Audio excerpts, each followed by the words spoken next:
Welcome to The Explainer. Today we're diving into a real medical mystery surrounding dengue fever. As we know, dengue is a massive global health challenge, and for years, clinicians have been hunting for a simple, accessible way to predict which patients are going to develop severe complications. A lot of attention has been focused on a common blood marker called the neutrophil to lymphocyte ratio, or NLR. But as we'll see today, the data tells a much more complicated story than you might expect. It's the ultimate question, right? Imagine if a simple blood test, taken the very minute you're admitted to the hospital, could act as a magic bullet to predict severe dengue. It sounds incredible, almost too good to be true. And as you'll see in today's data detective story, when researchers recently tried to systematically verify this, they hit some pretty unexpected roadblocks. Okay, let's dive into this.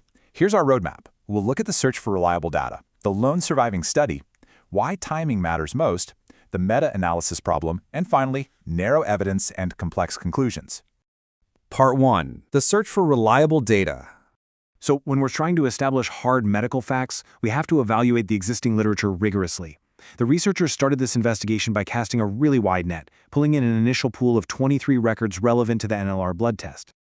After cleaning up that data and tossing out 8 duplicates, the team was left with just 15 distinct studies. And these 15 studies were about to be put through an incredibly tough eligibility test. And guys, here is where our data funnel takes a wild turn. Out of those 15 candidate studies, after some absolutely brutal screening, literally only a single study survived. Just one independent cohort met every single pre-specified criteria. It was essentially the Hunger Games of medical research. So why was the screening so ruthless? Well, the researchers set incredibly strict rules to guarantee data quality. A study absolutely had to feature laboratory-confirmed adult dengue, no mixed ages allowed. It required an early NLR measurement, and, this is crucial, that measurement had to happen before the complication outcome was actually assessed. I mean, it had to actually be predictive, right? And finally, it needed an eligible complication outcome. Every other study out there failed on at least one of these points. Section 2. The lone surviving study. All right, let's take a deep dive into that lone survivor. This is a 2025 retrospective cohort study by Benzina and colleagues. They looked at a single-center cohort of 507 adults with laboratory-confirmed dengue.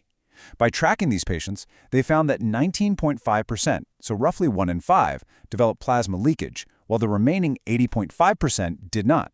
Now, we need to be super precise here about what Bambina and their team were actually measuring.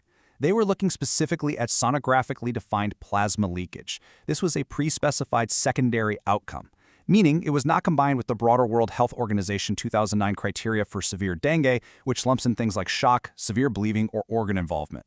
Keep this very specific definition in mind because it perfectly explains why data pooling became such a massive headache later on.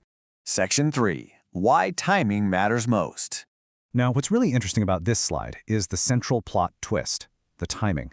There is a massive, sharp contrast in predictive power based purely on when the blood test was drawn. The researchers tracked NLR trajectories from illness day 1 all the way through 11, and the data showed that an NLR measurement taken specifically on illness day 2 had an incredibly strong predictive discrimination for plasma leakage. We're talking an AUROC score, which is a measure of diagnostic accuracy of 0.923. That is fantastic. But if you take that NLR simply at admission, which could literally be any day during the illness course, that accuracy score drops to 0.626. That is just modest discrimination with pretty poor specificity. What you really need to take away from this is clinically huge. It effectively busts the whole myth that a simple at-admission test is universally reliable. The evidence strongly points to a day-specific prognostic signal. A single admission-based threshold just doesn't work, simply because the day of illness heavily dictates what that blood marker is actually telling you.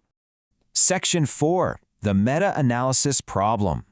So you might be wondering, why couldn't the researchers just combine this fantastic day 2 data with other external literature to build an even stronger case?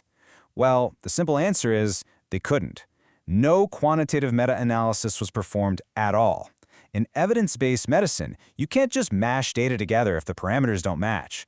Since our strict analytical set contained only one independent cohort, pooling data was totally impossible without breaking their own rigorous protocol. Let's look at this apples and oranges problem using a couple of near-eligible studies from their broader search. For example, A study by Wazib et al. Actually had temporally aligned day 3 testing, but they included a mixed-age population of 13 to 50-year-olds without separable adult data, and they looked specifically at DSS, or dengue shock syndrome. Then you have another study by Mani Kasari et al. That looked at adults, but they measured NLR at admission and explicitly admitted that this could have been obtained concurrently with severe symptoms. That makes it cross-sectional, not prognostic. Obviously, if the severe symptoms are already happening when you draw the blood, you aren't really predicting anything, right? Section 5. Narrow evidence, complex conclusions. All right, let's synthesize what this whole investigation actually tells us. The ultimate summary is a beautifully narrow conclusion. Yes, in one retrospective adult cohort, a day 2 NLR test discriminated subsequent sonographic plasma leakage very, very well. But, and this is a massive but, this evidence does not establish or validate a universal cutoff for WHO 2009 severe dengue overall. This is exactly why evidence-based medicine requires such strict rules. We absolutely cannot claim a test works for all severe dengue when it was really only proven for one specific complication on one specific day of illness. And this brilliantly illustrates just how messy and complex the broader literature really is. When we look outside our strict criteria, we see completely conflicting data. For instance, studies from Bangladesh found that a higher day 3 NLR was associated with dengue shock syndrome. But meanwhile, cross-sectional studies from Bali found that a lower admission NLR was associated with greater severity. Because the populations, the outcome definitions, and the test timing differ so vastly across the board, you can't even generalize the direction of the association. It's like a giant puzzle where none of the pieces quite fit together. Which brings us to the definitive clinical bottom line, delivered directly from the authors of that lone surviving study themselves. Bannett et al. Concluded in 2025, NLR alone is insufficient as a diagnostic test. It's an important piece of the puzzle, for sure, but it is not the whole picture. So what does this all mean? It leaves us with a fascinating challenge. We know the immune system leaves a trail of breadcrumbs in our blood, and we definitely know timing is absolutely critical. But if one biological marker, like NLR, isn't enough on its own, what exact combination of tests, taken at what exact time, will finally unlock the early prediction of severe dengue? It's a medical mystery we are still striving to solve. Thanks for joining me for this explainer, and keep questioning the data.